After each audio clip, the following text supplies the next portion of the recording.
Pessoal, boa tarde. Espero que todos estejam preparados por uma imersão de conhecimento, de uma maneira simplificada, mas com um conteúdo jurídico essencial para que você possa exercer melhor os seus direitos. Estamos aqui em nosso canal, denominado Cognição Jurídica em Minutos, em que o conhecimento é o nosso próprio crescimento. Hoje vamos retratar um pouco de um conteúdo histórico que nada melhor do que realmente essa essência revolucionária, um crescimento de uma sociedade para exercermos com retidão e fortalecimento os nossos direitos e também praticarmos as nossas obrigações no meio societário. Vamos destacar de início o conhecimento de dois filósofos, dois profissionais que enalteceram no conteúdo histórico e que às vezes podemos praticar estas frases, ideologias, pensamentos, convicções nas nossas atividades do dia a dia.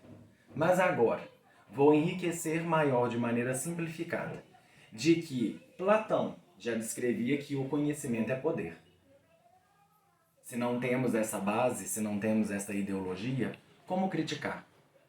Como posicionar? Como manifestar? Se sou da direita ou da esquerda? Como temos em vários setores e áreas, tanto na área jurídica como em outras áreas profissionais, que todas elas são enaltecidas porque é o crescimento da nossa sociedade. Lembrando que na nossa área e nossa ciência jurídica temos um alemão, estudioso jurista do século XIX, que descreveu uma determinada expressão que a maioria de todos já deve escutar. Acorde, levante para a vida, seja mais esperto, fique ativo.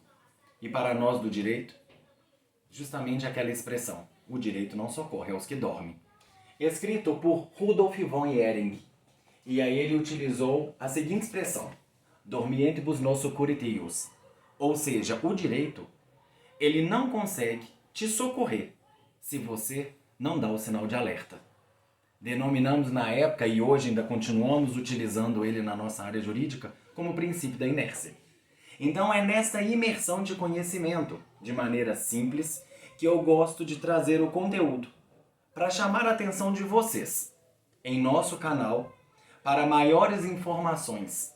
E neste momento, já se perguntou, será que realmente sei exercer os meus direitos e colocá-los em prática na defesa da minha base fundamental como um indivíduo que deve ter destaque e prevalência na sociedade?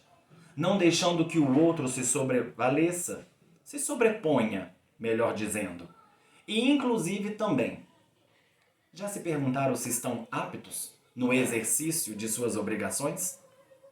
Porque devemos lembrar, os meus direitos inicia a partir do momento que o do outro, o do próximo, se encerra em um determinado limite e barreira. Neste ponto vamos falar um pouco da base da nossa história, quando tivemos a Constituição por um poder constituinte originário. E aí estou falando na época em 1988. Tivemos a nossa Constituição promulgada em 5 de outubro de 1988, com uma nova roupagem, preservando e enaltecendo todo o crescimento revolucionário da história. De que maneira?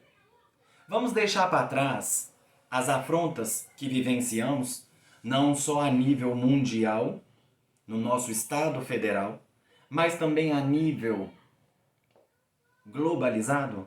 Como assim? De que maneira? Vamos falar só de uma estrutura local ou tivemos reflexo de história? Vivência, experiência, crescimento e conhecimento foram adquiridos de forma empírica. Eu observo, consigo compreender e vou exercer melhor para um crescimento pessoal e também societário. Desta maneira, nossa Constituição, ela trouxe um viés, uma roupagem muito importante, depois de inúmeros sofrimentos vivenciados. A necessidade de que o indivíduo deveria enaltecer os direitos humanos, algo que na sua própria essência já se faz inerente ao homem. Não haveria necessidade de enaltecer esses regramentos. Haveria sim, porque estamos em constante evolução. E aí a história, ela nos proporciona este crescimento. Tivemos um conteúdo revolucionário francês. Estão lembrados de algum conteúdo histórico que às vezes tivemos de aprendizado em escola, com melhor aprofundamento na ciência jurídica, nos estudiosos, na área do direito, galgando degraus para bacharelados em direito? A Revolução Francesa, igualité, fraternité, estão lembrados? Igualdade, liberdade e fraternidade. Já pararam para perceber que estes eventos foram essenciais para nós? Que hoje colocamos em prática na nossa fala que devo ter a minha igualdade preservada, a minha liberdade praticada para manter uma fraternidade? Justamente. Quando foi promulgada a Constituição em 5 de outubro de 1988, houve um preâmbulo, um introito, um prefácio. Aquele conteúdo inicial que todos deveriam conhecer para enaltecer e dar mais força para as normas ou para as regras que seriam aplicadas numa nova era. Nesta nossa nova era, que nós ainda temos vigente e somos orgulhosos por ela. Porque por este preâmbulo tivemos destaque do que Vazac, quando introduziu as dimensões ou a geração dos direitos, as 3 delas, que hoje temos muito mais pelo crescimento revolucionário de nossa base de conhecimento. Destacamos na época que estes direitos deveriam ser preservados para salvaguardar o exercício da liberdade, da igualdade, de uma sociedade fraterna. Algo que já estávamos em luta desde a Revolução Francesa e que trouxemos para o nosso território nacional. Porque o que é rico, o que é valioso, o que enaltece o crescimento do homem em sociedade, deve ser buscado desta maneira e implantado, enraizado para bons frutos. E é desta maneira que a Constituição nos trouxe determinados aspectos que antes já estavam se praticando em 1984, mas não tinham raízes sólidas constitucionais. Esses direitos poderiam ser violados.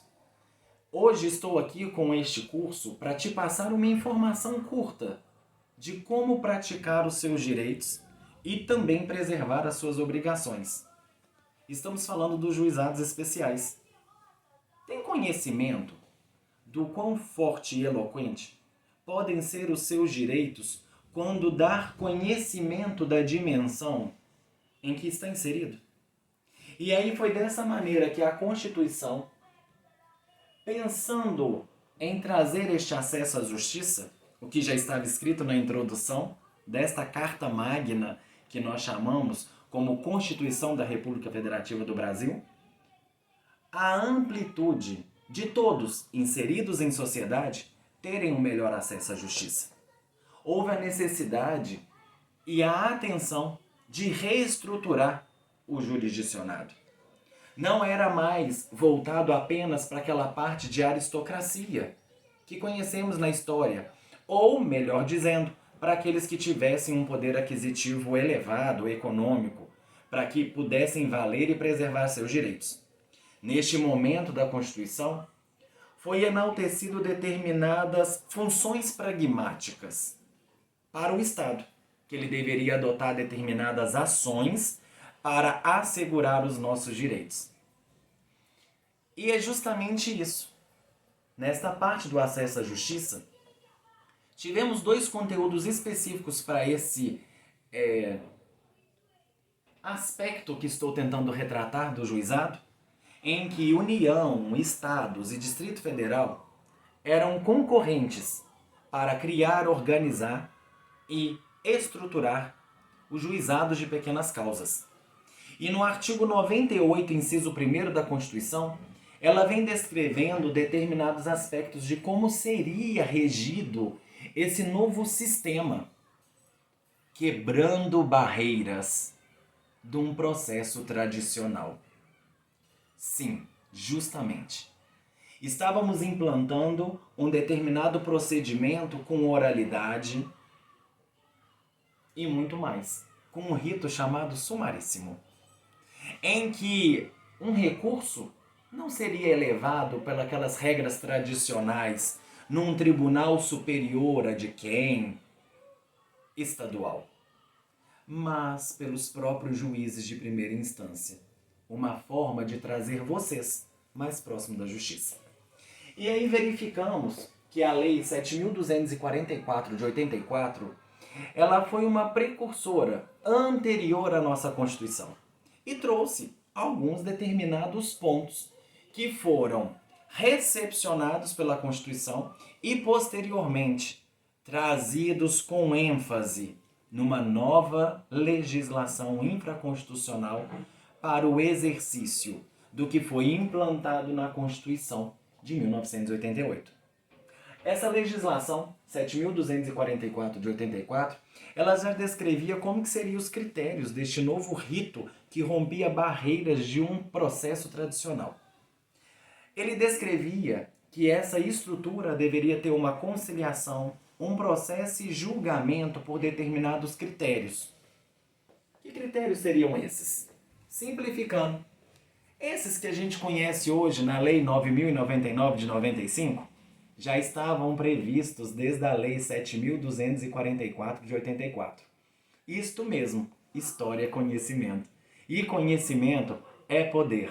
Platão. Mais uma vez trago para todos. Que Rudolf von Ehring, no seu livro A Luta pelo Direito, ele já descrevia: o direito não socorre os que dormem.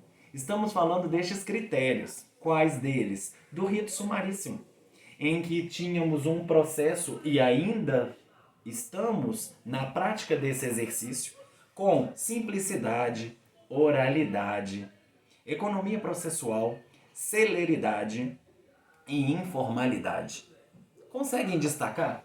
Justamente esses que trago para vocês. Já estavam instituídos nessa legislação, 7.244, de 1984.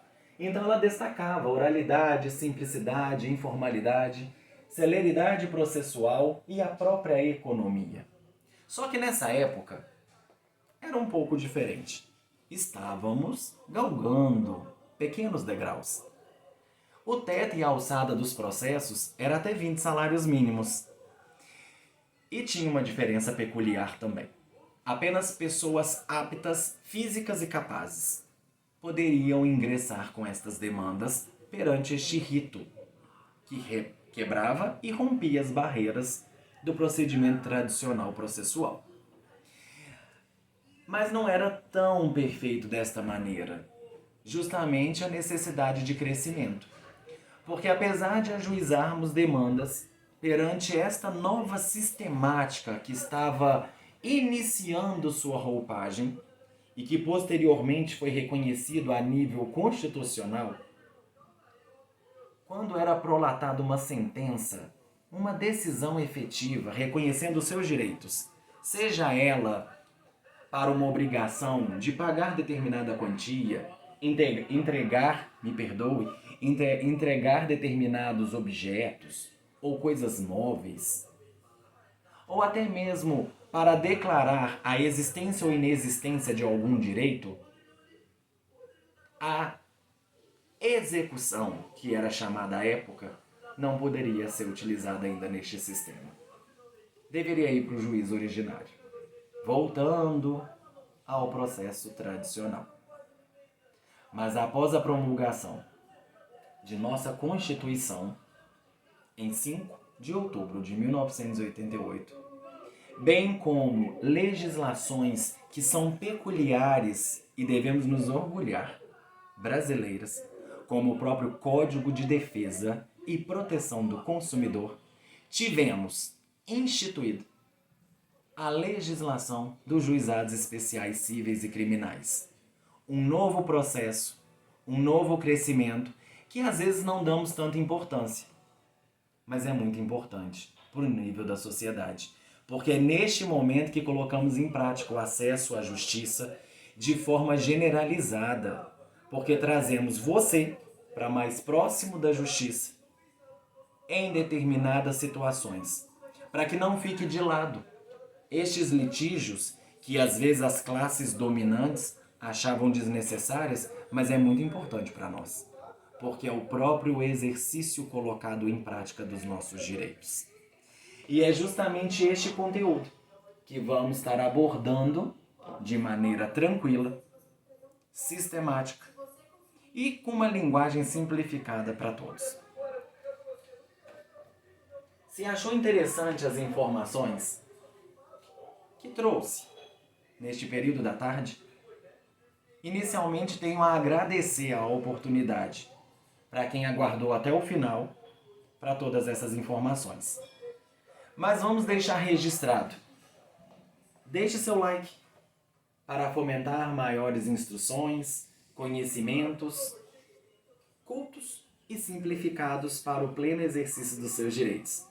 E se quer ter conhecimento dos próximos vídeos, sejam eles específicos de conteúdo jurídico, ou sejam também para a continuidade desta área do juizado que estamos trabalhando para a aproximação da justiça a vocês, marque as notificações e acompanhe os conteúdos uma vez por semana, que serão engrandecidos e enriquecidos em nosso canal. Cognição Jurídica em Minutos. Uma excelente tarde para todos.